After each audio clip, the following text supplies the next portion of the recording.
All right, so we'll start with the summary while people are praying sunnah, and then we'll start. So last week we talked about Hussain radiallahu an, and why Hussain radiallahu an, he initiated that whole quest to establish something. And I think today's introduction will also feed into a context of what we talked about last week. So in Islam, if you remember, one of the very first lectures that I gave over here, one of the very, very first lectures that we talked about was the lecture about the 5 dimensions of Islam.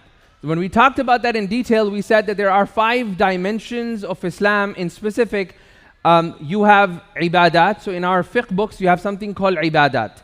Then you have something called jinayat, which is the criminal code. Then you have something called munakahat, susral, family, relationship, marriage, bacche, all of that. Then you have something called muamalat. Muamalat is basically our dealings with one another. And the last part is called siyasat. Siyasat, or if you want to put it in a different way, it is politics. And how do Muslims govern their states? How do Muslims manage the entire process? Hussain radiallahu an, Abdullah ibn Abbas, Abdullah ibn Zubair, Abdullah ibn Umar, and the son of Abu Bakr, I'm missing his name, those 5 individuals, they also believed in a 6th dimension, which was that the dimension of the khilafah, i.e. there is something called the governance system. How do we select the one who is being governed, who is going to govern us? And that is وَأَمْرُهُمْ شُورَى بَيْنَهُمْ. That their matter is going to be decided with consultation of the elders, and they're going to nominate, not I want to represent Islam and become the leader. Rather, the Muslims are going to say, in our opinion, this person is the most worthy person of leading us. So a person says that, another elder of the community, somebody else, and somebody else, and somebody else, and eventually we select that. So Hussain radiallahu an and Abdullah ibn Zubair, during the reign of Muawiyah radiallahu an, when Hassan radiallahu an, he decided to step down, and the conditions, there were 4 conditions. One of the conditions of the treaty of the 4 conditions was that after Muawiyah radiallahu an, the matter is going to be amruhum shura bainahum.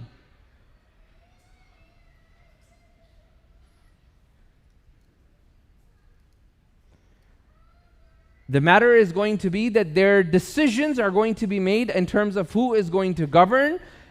Shura as a consultation, and people are going to have a consultation and they're going to decide. Muawiyah radiallahu an accepted. He accepted that. After having been appointed duly as a Khalifa, he accepted it. But during the lifetime, Bashir ibn Nu'man radiallahu an, he came to Muawiyah radiallahu an, and he said that the senior Sahabas are dying. This is high time that we appoint somebody to be your successor. But that successor should be trained by those who Rasulullah sallallahu alaihi wasallam has trained, i.e. the Sahabas that were trained at the hands of Rasulullah, the elder Sahabas. So obviously the 5 people, they came out and they said, we are not going to accept that. As time went on, Muawiyah radiallahu an left them. He didn't touch the 5. The 3 Abdullahs and Hussain radiallahu an and Abu Bakr's son, who passed away in the first 2 years after he made that decision. So Muawiyah's reign was a very peaceful reign. Nobody, no dissent. There was a lot of prosperity, and he was a very just ruler.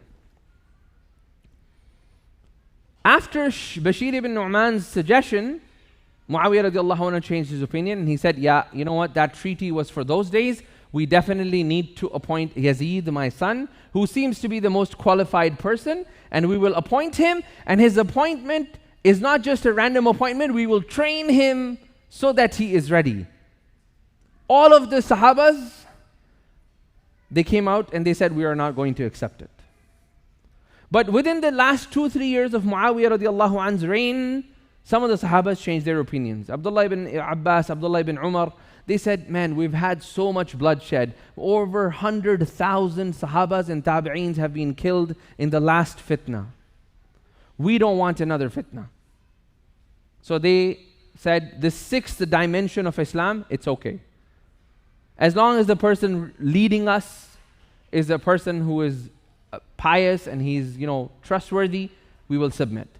Abdullah ibn Zubayr and Hussain radiallahu anhu, they both said, there's no way we're going to accept that. That's a sixth dimension of our Sharia.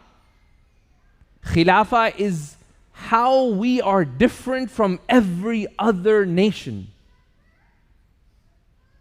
No other religion has a governance system of how the nation is governed within their religion. So we cannot get rid of the Khilafah.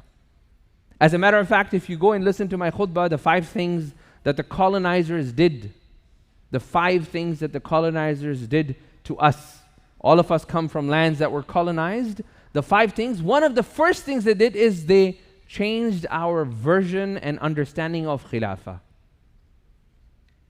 So nobody talks about it anymore. I remember when I was a kid, there was this wihda, the unity of ummah. The ummah is going to be united one day. People used to talk about that. Those of you that are like 40s and 50s, you know this. We used to talk about it. There used to be nasheeds about it. The unity, one day we will be united. That whole narrative is gone. So that's what the colonizers did to us through the process of education. So coming back, and I just want to take a tangent over here because since we're talking about it, and this is history, we need to know that. Hussain radiallahu an and Abdullah ibn Zubayr were not the only ones who tried to bring back the Khilafah. Historically, there were multiple attempts from the time of Yazid's ascent until 90 Hijri. Multiple, even the grandson of Hussain radiallahu anh himself. Parking? Yeah, the silver Camry, somebody told me is owned by Muaz Chaudhary. Silver Camry. MashaAllah. Naam bhi bata diya. No discrepancies. Brother Muaz Chaudhary. We're all going to pretend that all of us are Muaz. We all stand up and then one person slide. Astaghfirullah. Just kidding, brother. Alhamdulillah. Okay. So coming back, there were multiple attempts, and in the 90 Hijri, remember the 2 tribes, Banu Umayyah, Banu Hisham? Okay? Banu Hisham is like, you know what? Let's forget about Khilafah. Let's move towards kingdom. And that's where the rise of Abbasi dynasty began. Because they said, Khilafah is not coming back. So let's actually go back and build on kingship. And they got rid of that Khilafah element. I.e., we appoint ourselves because of us being from Banu Hisham and we have the right street credibility, and they were able to build that entire dynasty. And from there onwards, many of the Khilafas, they were still called Khalifas, but they were not appointed as per the time of Rasulullah sallallahu alaihi wasallam. Rather, they were inherited, i.e., it was passed down, i.e., the son of the son of the son, or the uncle, or within the family, the royal lineage. Okay. Total random fact, I was reading an article today. 44 presidents of America, if you were to trace their lineages, they all go back to one person. Total random fact. I don't know why I bring that up, but it was something interesting I read today. Now, coming back to today's topic. So the 6th dimension is what Hussain radiallahu anhu was fighting for, what Abdullah ibn Zubayr fought for, and many other people that came tabi'een after they fought for that.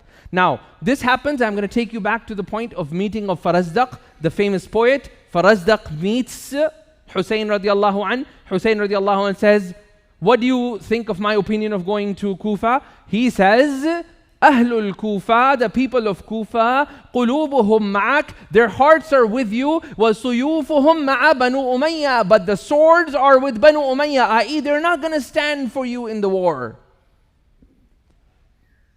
So at that point,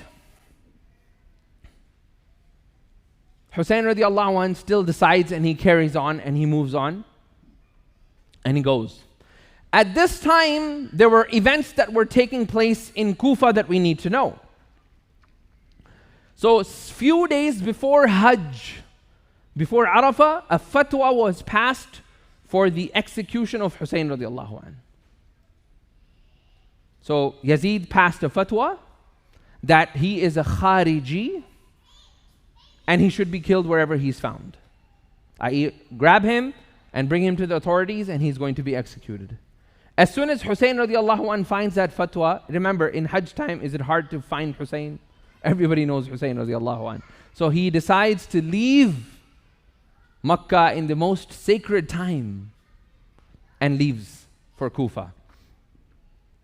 At the same time in Kufa, Muslim ibn Aqil, he is working with this person by the name of Hani ibn Urwa. Now, for us to understand the value of these powerful figures from different tribes, contextualize it today's lobby groups. So contextualize it today's lobby groups. You have this, you have CPAC, MPAC, APAC, all of these. What are these? Every president has to go and give a speech to one of them. This is the third system. You have the governance, but there's a third system in place. These are people who are less regulated, but they can influence decisions at the regulatory level for their benefit. These are lobby groups, right? And there's lots of lobby groups in America, Canada, everywhere. And these tribes and these leaders that would hang out with the leaders of that time, they were basically like aristocrats, or they were lobby groups. They had an entire army behind, and on their one finger, the ruler could be taken away. But they had to balance the power. So Hani ibn Urwa, he was funding the entire campaign of Hussain radiallahu anh. And he said, yes, there is a regulatory process, but we don't accept Ibn Ziyad. He was the person, Ubaidullah ibn Ziyad. I'll call him Ibn Ziyad from now on. Ibn Ziyad was appointed. His father, prior to the predecessor to him, was also an appointed governor of Kufa at that time. And Ibn Ziyad was known as an absolute, shrewd, ruthless person. Stories of Ibn Ziyad, if you read, there's a book, it talks about the stories of Ibn Ziyad and his maqtal and how he died. That's not the point for today, but one of the glimpses of that. He made an ordinance at the beginning of Dhul Hijjah that he heard Hussain radiallahu anh is on his way. And he said, لا أحد يخرج من البيت بعد صلاة العشاء. Nobody can be outside in their houses after Salat al-Isha. Nobody's allowed to do that. Once upon a time, an old man, an old person, he was coming from after Salat al-Isha, and Ibn Ziyad was walking in the streets. And he says, فَمَا بِكْ? Why are you outside? Didn't I tell you you're not supposed to be outside? So the farmer said to Ibn Ziyad, I was outside with my cattle, وَتَأَخَّرْت, I got late. And then he said, Ibn Ziyad, it is better for you to enter Jannah than to enter Kufa, and took out his sword and chopped the person's neck off. That's just one of the numerous examples of Ibn Ziyad.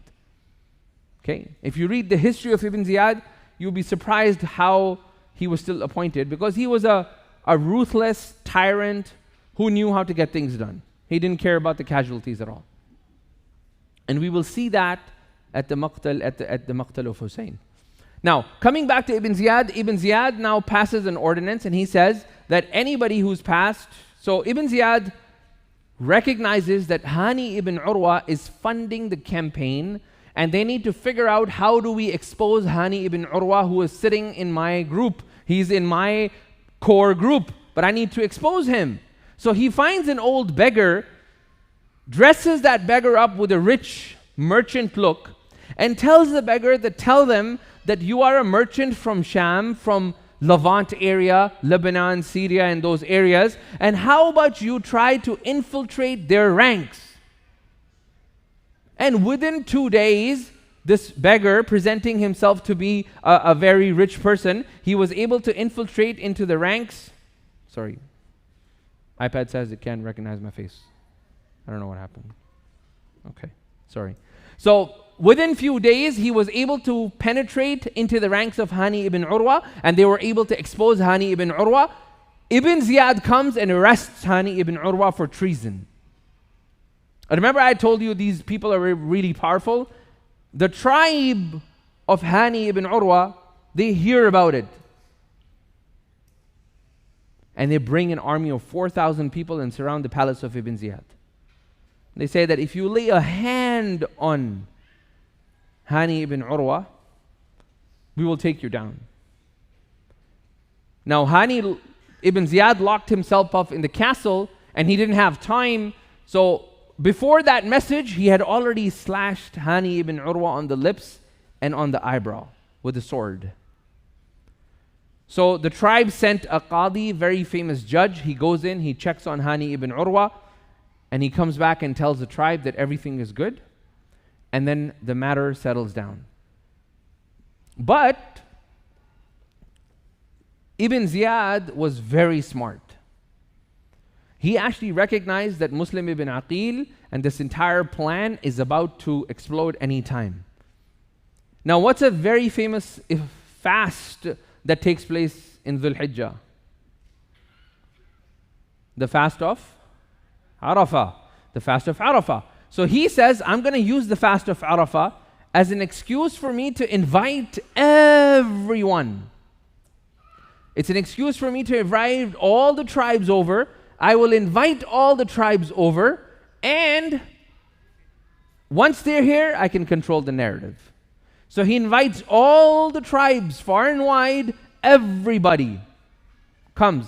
Hani ibn Urwa is not released. He said, I'm keeping him until iftar, and after iftar, I'll lead him.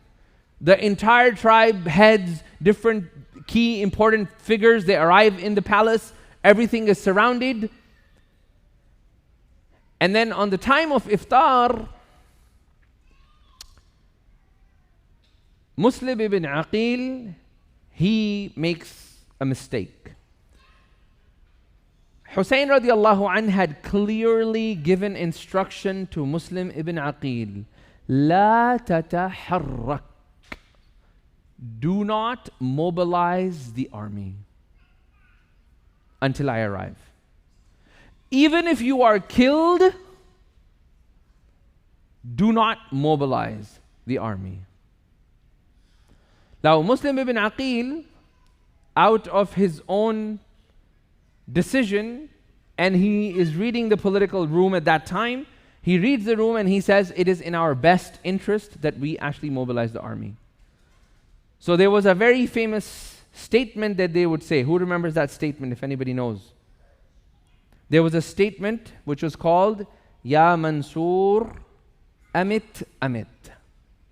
Ya Mansoor, Amit, Amit. That was the secret code. If that code was on the street, it meant we all need to mobilize. Within hours before the iftar, before sunset, on the day of Arafah, he was able to gather an entire army of 4,000 to 5,000 people and surround Ibn Ziyad's castle. Remember those people that came for iftar? He held every single one of them hostage. He closed the gates of the palace. And he said, each one of you will be killed unless each one of you goes out to the balakona, to the balcony, and you convince your tribe people that are supporting Muslim ibn Aqil to leave. So he used emotional blackmail, and it is actually mentioned that he sent women first, so they were able to have a much more emotional reaction to this scene. Then he sent the kids, and then he sent the adults, the men. So Muslim ibn Aqil's army went from 4,000 within few hours before Maghrib down to 140 men. Everybody left. And as it was time for Maghrib, the army said, let them be. We can manage 140 people. Muslim ibn Aqil retreated, and on his retreat they found a masjid That masjid is still found in Kufa. It's called the Masjid of Muslim ibn Aqil. They retreated in that masjid, and it came time for Maghrib. Everybody, he told them, go and make wudu. They made wudu. After wudu, when they come for Maghrib Salah, there's only 20 people left. When he starts the Salah and he says, Assalamu alaikum wa rahmatullah, Assalamu alaikum wa rahmatullah, how many people do you think are left? 0. And he's left alone. So Muslim ibn Aqil has no choice left, absolutely, but to retreat and find refuge. And he finds an old woman, and he goes into that house quietly and asks the woman to give refuge. The woman agrees. But the son of the woman was the guard at the palace of Ibn Ziyad. And then he quietly went and told Ibn Ziyad that bring your army. Muslim ibn Aqil is with my mom in the house. He's in the guest quarters and he's staying with us. They arrested Muslim ibn Aqil, and there's varying different reports that whether they killed him on the 9th, on the 10th, or the 11th, it really doesn't matter. But the manner in which he was killed, they found the tallest building at that time, which was one of the minarets of the masjids in Kufa, and they took him all the way to the top of that minaret, tied his hands and his feet, and they pushed him off that minaret. The next day, Hani ibn Urwa, the aristocrat that was supporting, he was also killed in the similar manner. Right before the killing of Muslim ibn Aqil, Hurr ibn Ziyad, he meets Muslim ibn Aqil. And he says, La tabki, don't cry. فَإِنَّمَا يَفْعَلُ مِثْلُكَ, the type of things you have done, the treason you have done, هَذَا مَصِيرُكَ, this is how you're going to be treated. He says, La abki ala nafsi, I'm not crying upon my matter. For verily I have given my life many, many months ago in the cause of Hussain. I cry because the message will not reach the family of Hussain. And إِذَا أَنْتَ رَجُلٌ فِيكَ خَيْرٌ, if you are a man, you have an ounce of good in you, then do a favor on my behalf and send a message to Hussain. Kufa la yufa. Kufa did not honor their promises. So Muslim ibn Aqil, obviously he hears about, he is hoping that Hurr ibn Yazid is going to be the one who's going to go and take this message. Hurr ibn Yazid honors and he says, Ajal af'al. I mean, at least that much it's a grandson of Prophet ﷺ, that much I'll still do. Like, I'm still part of Yazid and his army, but this much honor I have. So he sends a message. The message does not arrive, Hussain radiallahu an, until Karbala, which is too late. Now, Hurr ibn Yazid now is appointed, and Yazid from Egypt, where he's governing, and Sham, he sends another person. And this is a point that I want to take a tangent on. He sends a person by the name of Umar ibn Sa'ad. Who do you think his father is? Umar ibn Sa'ad. Sa'ad ibn Abi Waqqas. What was the status of Sa'ad ibn Abi Waqqas? What was his status? He was given what? He was promised Jannah. He was promised Jannah. Okay? And the aqidah of Ahl Sunnah wal Jama'ah, us Muslims, Sunni Muslims, our aqidah is that the Sahaba la yatasaddar minhum kaba'ir. Sahabas will never commit major sins. It's impossible for Sahabas to commit major sins. Okay? I.e., they're not going to willfully, knowingly that this is haram, they're going to commit kaba'ir in terms of that level of qatl and rape and zina and these things. And their sons do not hold that same status, as it's going to be very evident for us from Umar ibn Sa'ad.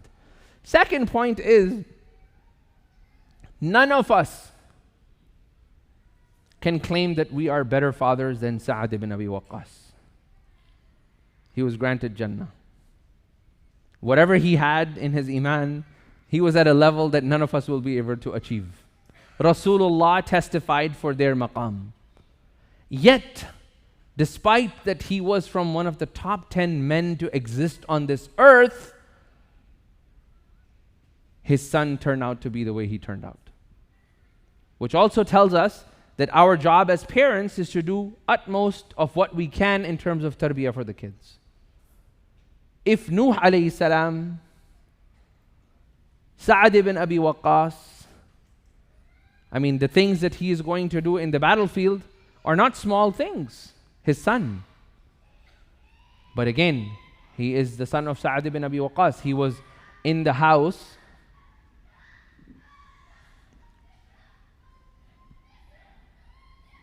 He was in the house. He grew up in the house of a person who was granted Jannah, who was the epitome of his practice of Islam. Yet, his son ends up being whatever actions that he did. Coming back, you had the example of Muawiyah and his son Yazid. We're going to come to him right now. Okay? So Umar ibn Sa'ad is now appointed as the army general with an army of 4,000 people to meet Hussain radiallahu an in Karbala. Hur ibn Yazid arrives there. There's varying different accounts of whether he arrives with 900 to 1,000 armies. Ma yakhtalif, there's no big deal about that. He comes and he gives Hussain radiallahu an choice. He says, I've been commanded to do two things. You cannot go back because you're going to come back with a bigger army. And you cannot enter Kufa. But I have not been asked or prevented to do anything else. I.e., don't go here, in between the lines, go wherever.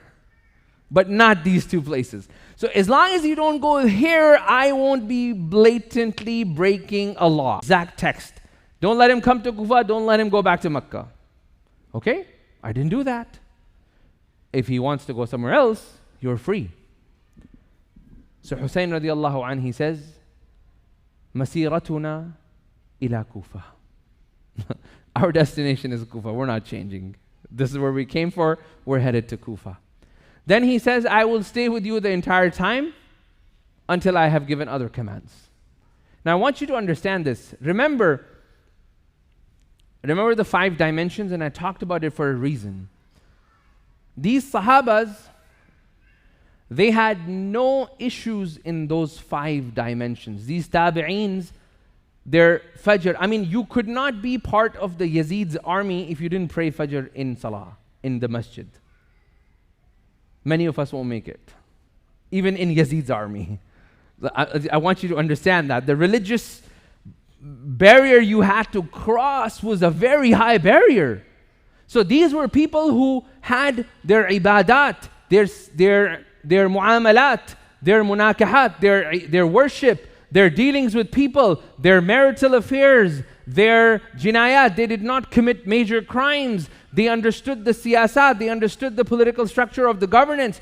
In all of these things, they probably scored a very high score. The issue they were having was on the 6th dimension.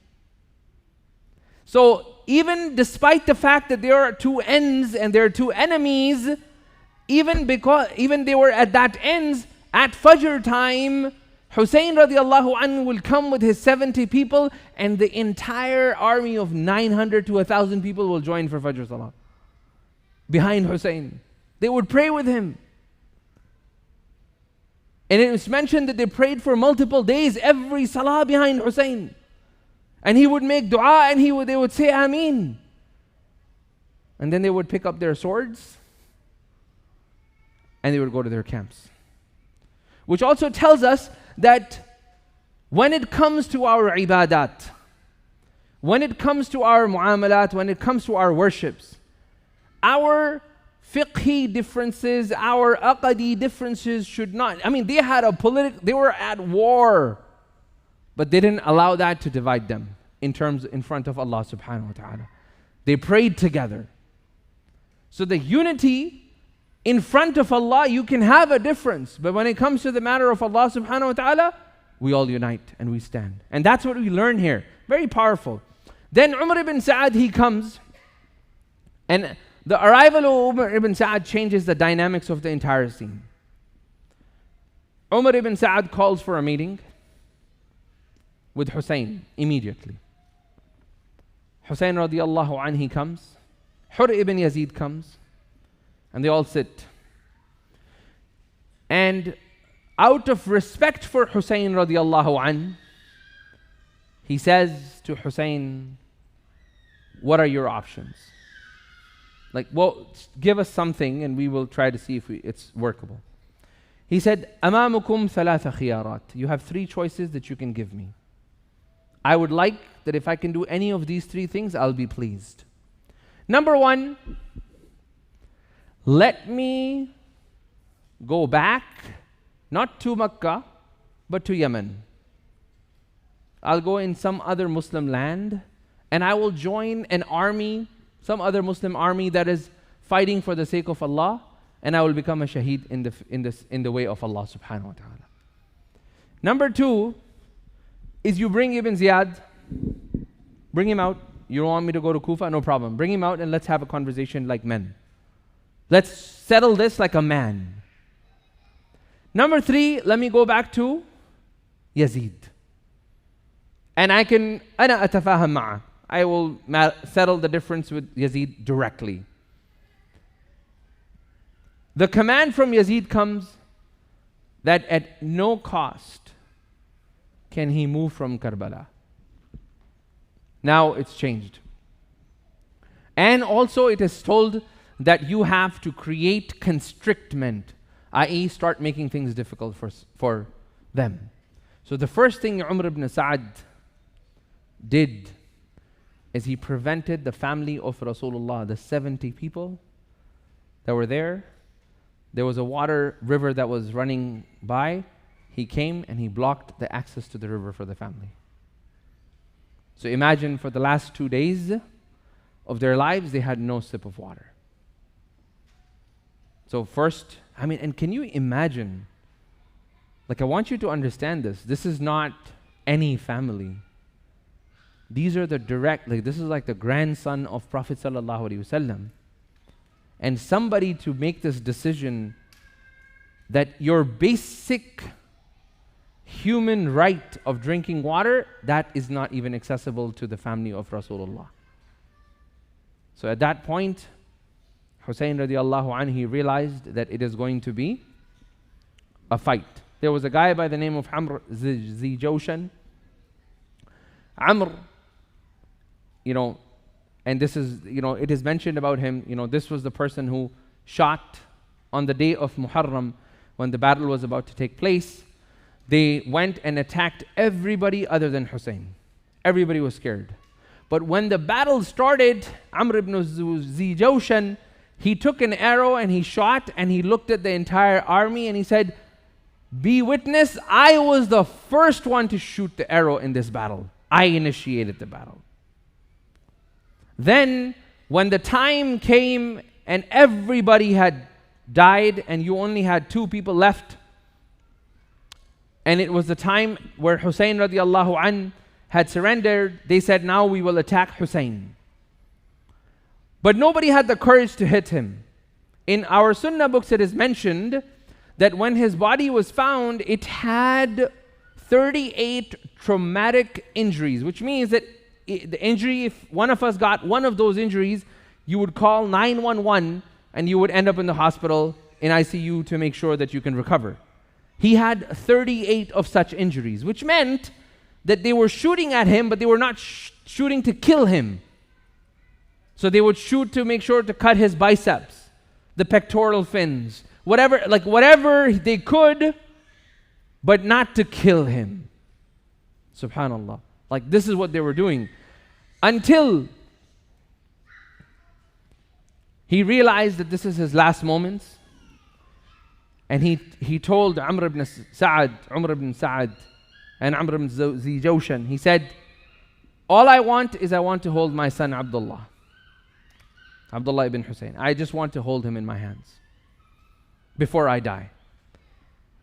And in our books mentioned, Ibn Athir, he says that Amr ibn Zijawshan, he looked at Umar ibn Sa'ad and he said, do you want to know what type of a marksman I am? Like, you want to know how good of an archery I have like very, very peculiar skill of shooting arrows in a way that I can kill one and not the other. So Umar ibn Sa'ad said, show me what you have. He said, when Hussain is going to, radiallahu an, is going to lift Abdullah, watch, I will shoot an arrow through the Adam's apple of his son without killing Hussain. Ajib. Subhanallah. I mean, if you read our books, this is scary stuff. How somebody can enjoy the absolute killing of Prophet ﷺ's great-grandson and enjoy that and tell and boast about it. And he shoots that arrow, and the arrow literally misses Hussain and goes through the Adam's apple, and the blood was oozing. And as the blood was coming out in the hands of Hussain radiallahu an, he radiallahu an looked up in the sky and he said, "Oh Allah, you are the only one that can take revenge from them now.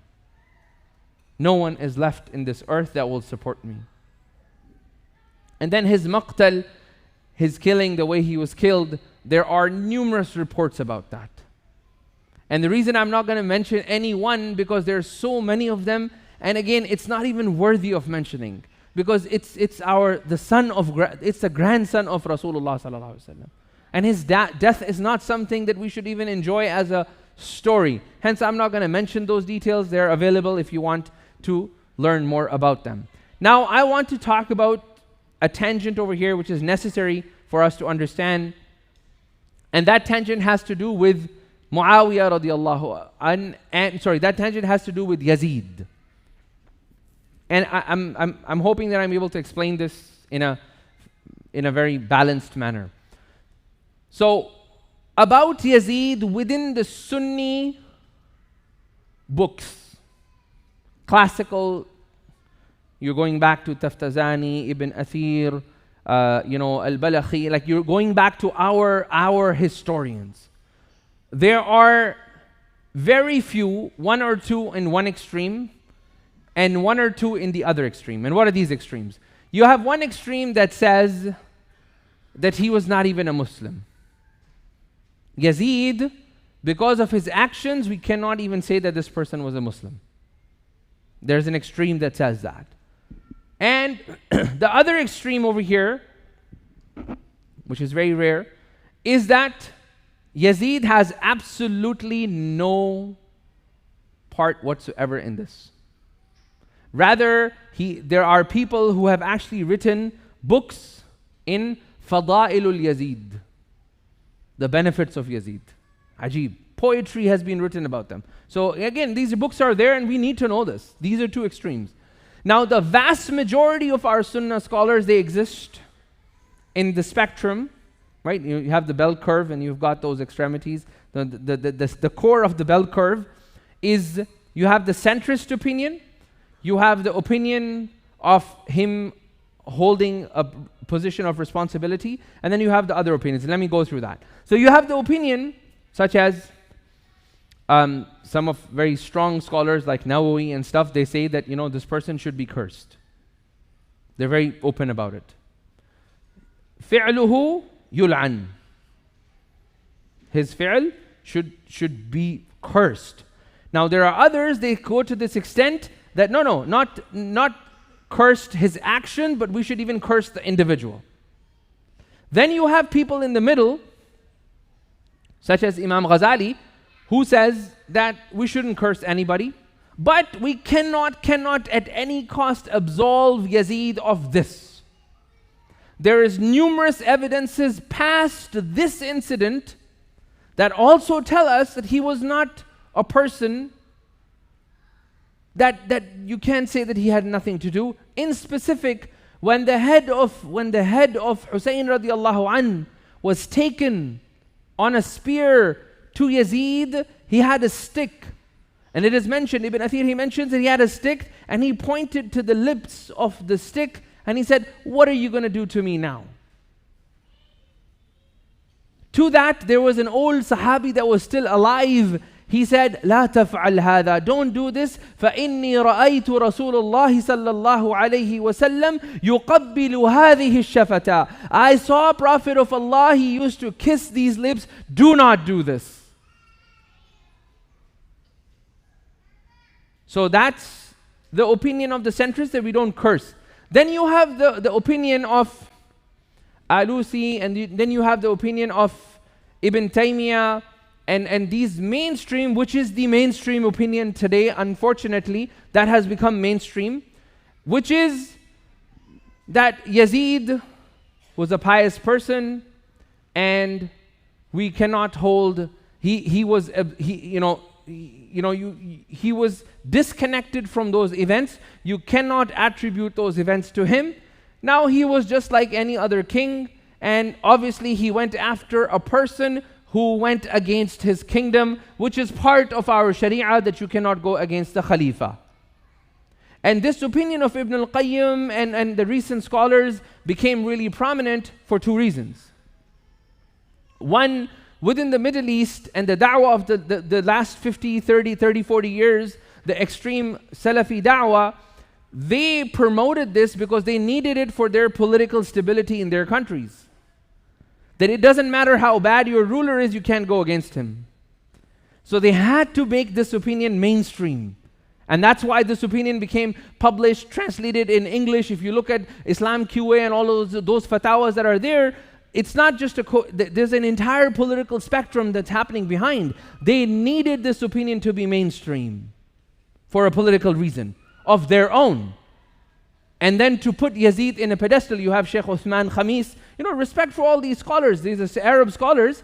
But you have Lajna Ad-Da'ima of Saudi, of Kuwait. All of these fiqh councils have given this, that Yazid was okay and we should not say anything bad about Yazid. That was not the mainstream Sunni opinion throughout history. The mainstream Sunni opinion was, La nuhibbuhu, we don't love him. Even Ahmad ibn Hanbal, he was, one of the four schools. When his son Abdullah ibn Ahmad asked him, ماذا تقول يا أبتاه في Yazid? What do you say about the matter of Yazid? And what do you say about the person that loves him? So he said, is there anybody that can love Yazid? And that's the mainstream Sunni opinion. We do not love him. We do not absolve him of any of this. There's enough evidences that he fully was aware of that. The mere appointment and removal of a gentle governor and appointing a tyrant governor that had history of killing and brutal killing cannot be seen as a benign act. Not only that, after they were done from here, what's the next place? If you remember the massacre of Harra, the 3 days of Medina, where he said to them, go and kill and rape as many women as you want for 3 days. La tha'ra alaykum, there's nothing against you. After 3 days, just leave Medina. This is in our history books. Who did this? Ibn Ziyad. Then he went and he hit Kaaba with the catapult and damaged the entire Kaaba. This is Ibn Ziyad. Read our history. So the mainstream Sunni opinion is that we do not love him. We do not absolve him of this mistake. He is as responsible as anyone. And we curse the action but not the individual. And that was the mainstream opinion, right? Which is Ghazali and the mainstream Sunni scholars. And that's where we are. Unfortunately, the other opinion has become mainstream. And that has to be changed.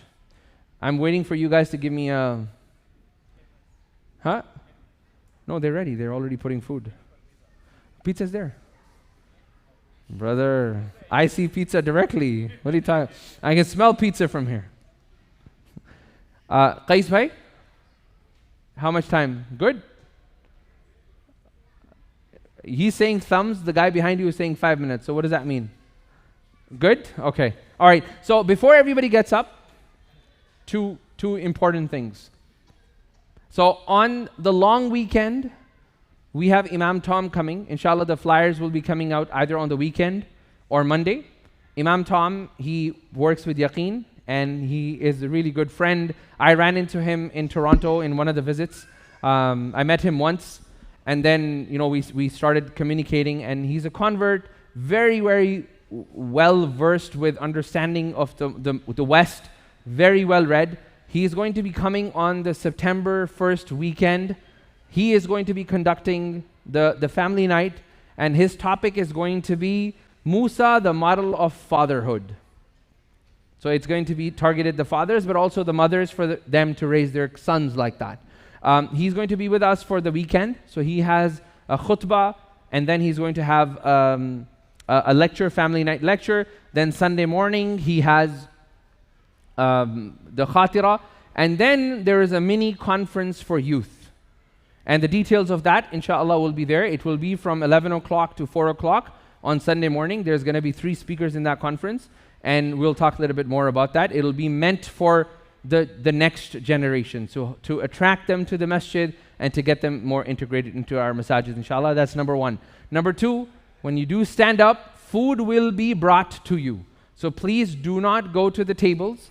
They will serve food to you. As we already know, the front row is going to be for the kids.